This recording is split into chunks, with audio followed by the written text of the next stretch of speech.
नव्या GR-वरून ओबीसी नेत्यांमध्ये बेबनाव, ओबीसींवर अन्याय झाल्याचं वाटत नाही. ओबीसी महासंघाच्या अध्यक्षांची भूमिका तर 54% आणखी वाटेकरी तयार झाल्याची भुजबळांचा आरोप.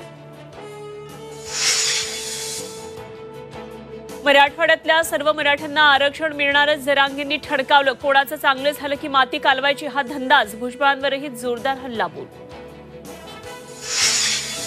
राष्ट्रवादी आमदार अपात्रता प्रकरणी सुप्रीम कोर्टाकडून विधानसभा अध्यक्षांना मुदतवाढ. 15 फेब्रुवारीपर्यंत निकाल देण्याचे निर्देश. अजित पवार गटाची उलट तपासणी सुरू. मवियाचा मराठवाड्यात जागा वाटपाचा फॉर्म्युला ठरला. सूत्रांची माहिती. उद्धव ठाकरे गटाला 4, काँग्रेसला 3 आणि शरद पवार गटाला केवळ 1 जागा. पंतप्रधान मोदींचं मिशन महाराष्ट्र. नाशिक, सोलापूरनंतर पंतप्रधान जळगाव, यवतमाळच्या दौऱ्यावर येण्याची शक्यता.